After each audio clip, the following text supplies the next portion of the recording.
Have you ever experienced something that seems a little strange and had no explanation for it? Or perhaps you had an insight or prediction about something that then came true. Well, guess what? You might be a wizard, Harry.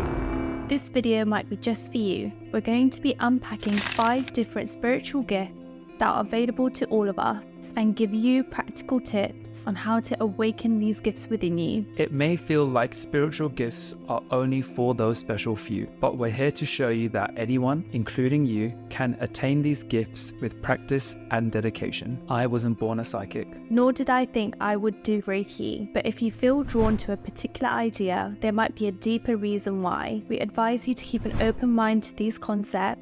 Some of them may be new to you, or some absolutely crazy, but what's life without a bit of magic? The timestamps are in the description below, but you surely don't want to miss this.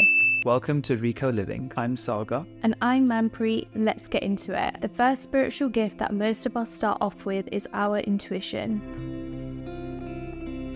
Everyone at some point has experienced intuition, but we tend not to be aware of it or understand it. We've been conditioned to look outside of ourselves rather than look inwards. Break down the word intuition. It literally means learning from within. Intuition is a form of knowing or understanding something without relying on conscious reasoning or analytical thinking. It's often described as gut feelings or that inner knowing about something. We interpret intuition in 2 ways. One is the voice in our head, the other is the gut feeling in our stomach. Do you know that feeling of just something not feeling right? Or the opposite, where you know for sure that this is the right path? That, my friends, is your intuition guiding you. It's usually a strong feeling that is often inexplainable, and it takes over your body and senses. That's because your soul or higher self has always been guiding you, and that feeling is either trying to propel you in a certain direction or warn you about something. So pay attention. A personal example of this is when we purchased our first home. It was literally peak COVID and not the best time to buy, but there was an inner voice where it felt like the right time. The news and general narrative was against this, but that inner calling was so strong that we knew we had to follow it. A few months later, we purchased our first home without much resistance, and here we are recording this video in it. You can tap into your intuition by paying attention to how you feel in a certain situation. You can even ask yourself a question that you need to know an answer to and see what comes up. For example, you may want to ask yourself, is this the right decision or am I on the right path? Notice how you feel in that moment. As with anything, the more you practice, the more sensitive you will become to your intuition. Next, we have the healing touch.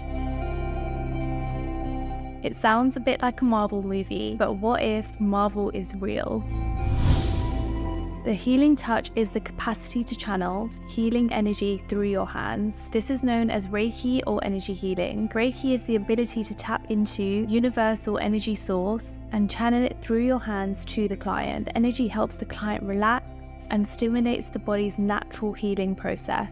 Slightly off topic, but the body has the ability to self-heal. Wow. The Reiki practitioner uses their intuition to channel healing energy onto specific parts of the client's body where there may be imbalances in the chakras. For example, when you walk into a room, you can pick up the vibes and energy, right? So imagine tapping into a client's energy for an hour through Reiki. How much do you reckon you'd be able to pick up? I remember the first time I experienced Reiki, it felt like an out-of-body experience. I could literally feel my energy as though it was being uplifted out of my body, but at the same time, it was an overwhelming feeling of relaxation and calm that I had not experienced before. If you decide to do a Reiki course or practice, you have to complete an attunement period, which is practicing Reiki on yourself and self-healing before you practice on others. Do a quick Google search for Reiki courses near you, and I'm sure you'll find the right one. Once you've done the course, let your intuition guide you. Feel the warmth in your hands, feel the sensations in your body, and you will intuitively pick up where to place the energy on the client's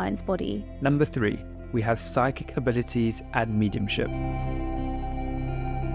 Before we get into this one, clear that image of the psychic at the fairground or the psychic night at the pub. I know you're thinking about it, because I'm psychic. Psychic abilities is like honing into your intuition much more clearly by setting an intention. You can pick up on certain aspects about yourself, others, and life using intuition. You can pick up thoughts that others are thinking, situations that are about to arise, and even situations that others have gone through in their life. Basically, an insight or a download of information that comes to you from somewhere outside of your 5 physical senses. I've understood that it comes from the spirit realm, whether it's the universe, your guides, or source energy itself. The thing is, we are all psychic. We've just forgotten that we are. Mediumship is also a very special and interesting spiritual gift. Don't get scared now, a ghost isn't about to come and haunt you in any way. Once you've developed and tuned into your intuition and psychic abilities, you can also gather information and messages from those who have passed away. People who pass away may leave us physically, but their spirit lives on, and we can receive beautiful and clear messages from them. You can develop your psychic senses and receive these messages through sight, smell, hearing, and deeper knowing. The first time I had a psychic reading, it was very surreal. The psychic knew pinpoint information about my life and my situation. She even picked up accurate information about close people who had passed away. It was to the point where she could give me memories and experiences I had with those on the other side.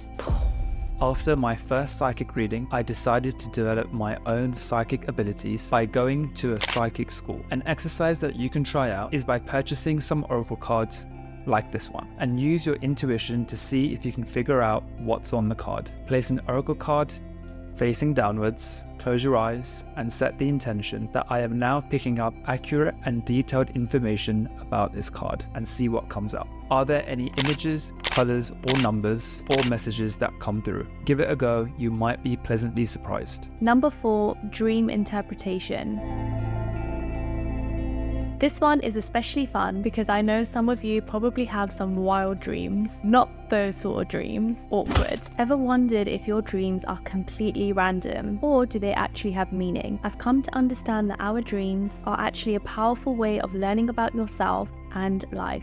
We've learnt from various spiritual sources that when we sleep, our soul actually leaves our body, travels the cosmos, and picks up crucial learnings from various places. I know it sounds absolutely nuts, but think about the sort of dreams you have. Have you ever had dreams that you're on a different planet or meeting someone that you've known to have passed away? The best way to interpret your dreams is to set an intention before you sleep.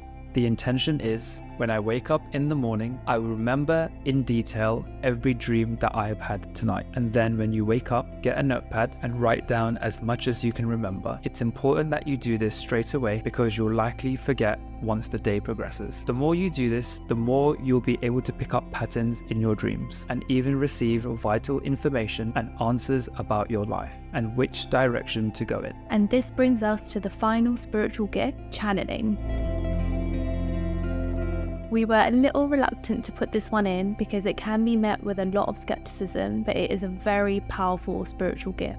Channeling is when an individual serves as a channel for receiving and transmuting messages, insights, or energies from a source beyond their own conscious mind. This source is often a non-physical entity, spirit guide, higher consciousness, or intelligences from the spiritual world. The first time I had heard of channeling, I actually tried to stay away from it. It seemed a bit weird that another entity was speaking through me, and honestly, it kind of freaked me out. However, when I found out that spiritual teachers that I was listening to for years were actually channeling, I began to let go of my skepticism. We were listening to the likes of Abraham Hicks, channeled by Esther Hicks, or Bashar, channeled by Daryl Anker, without even knowing that this was channeled information. You can find loads of their work on YouTube and would encourage you to have a listen and see what you think. We were completely blown away by the spiritual knowledge and the wisdom that was coming through. It felt like it was spiritual wisdom from a place of purity and high vibration, and we became obsessed with it. And whatever little spiritual knowledge we have now is massively due to these channelers. You see, we already actually channel. We channel when we're in creative flow, whether that's painting, writing, or playing sports. It's as though a higher state takes over and we allow ourselves to be guided by this higher consciousness. You can actually tune your own abilities towards channeling with quite an easy and effective technique.